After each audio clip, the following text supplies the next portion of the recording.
Assalamualaikum warahmatullahi wabarakatuh. Pemirsa yang budiman, kembali lagi di channel @tirmidzi. Semoga kita selalu dalam lindungan Allah Subhanahu wa Ta'ala. Amin ya Robbal 'Alamin.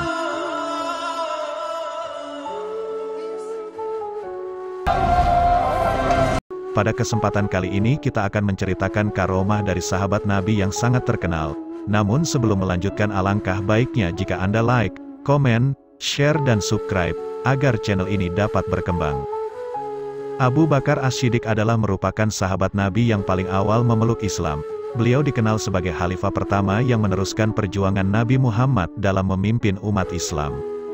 Setelah wafatnya Nabi Muhammad SAW, beliau menjadi khalifah Islam yang pertama pada tahun 632 Masehi hingga tahun 634 Masehi, dan merupakan satu di antara 4 khalifah yang diberi gelar Khulafaur Rasyidin atau khalifah yang diberi petunjuk.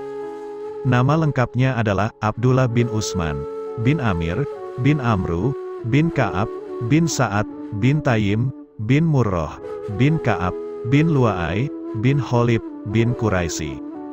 Beliau bertemu nasabnya dengan Nabi pada kakeknya Murrah bin Ka'ab bin Lu'ai, dan ibunya adalah Ummul Khair Salma. Ayah dan ibunya sama-sama dari kabilah Bani Taim.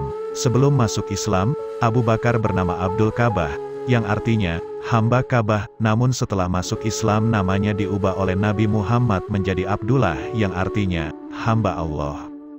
Selain itu, Nabi Muhammad juga memberinya gelar As-Siddiq, yang artinya yang berkata benar, setelah beliau membenarkan dan mempercayai peristiwa Isra Miraj yang diceritakan oleh Nabi Muhammad kepada para pengikutnya. Dan dari situlah beliau lebih dikenal dengan nama Abu Bakar As-Siddiq. Menurut beberapa catatan sejarawan Islam, beliau adalah seorang pedagang, hakim dengan kedudukan tinggi, seorang yang terpelajar, serta dipercaya sebagai orang yang bisa menafsirkan mimpi. Saat Nabi Muhammad menikah dengan Khadijah binti Khuwailid, beliau pindah dan hidup bertetangga bersama Abu Bakar. Sejak saat itulah mereka saling berkenalan. Usia mereka berdua sama dan sama-sama seorang pedagang dan ahli berdagang.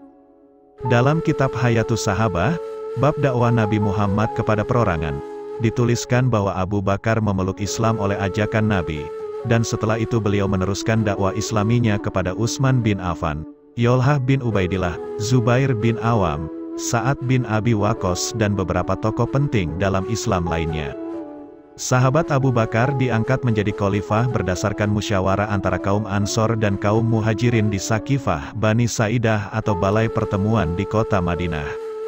Dalam masa kepemimpinannya, beliau telah mencapai prestasi yang sangat luar biasa, dan berikut ini adalah beberapa prestasi yang dilakukan sahabat Abu Bakar saat menjadi khalifah, yaitu 1. Menyelamatkan umat Islam dari perpecahan.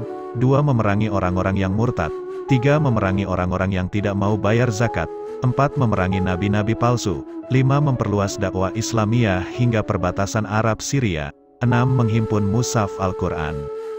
Abu Bakar juga berperan dalam menghimpun teks-teks tertulis dari Al-Quran.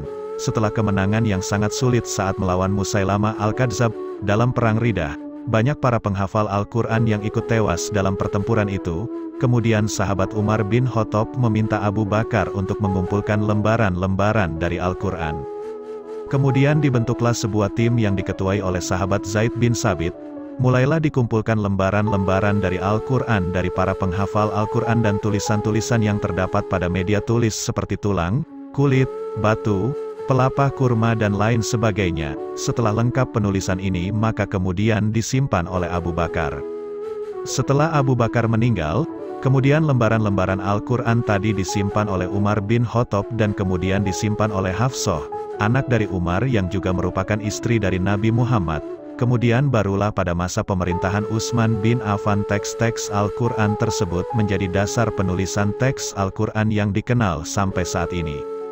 Abu Bakar wafat pada tahun 634 Masehi di Madinah.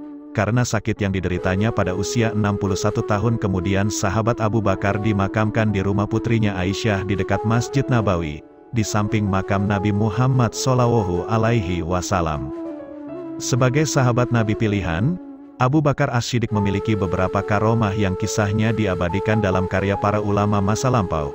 Dia antaranya ditulis oleh Imam Malik dalam kitab Al-Muwatta dari Sayyidah Aisyah, sebagaimana berikut. Pada suatu saat Abu Bakar memberi Aisyah buah kurma sebanyak 20 wasak dari harta beliau yang ada di kebun.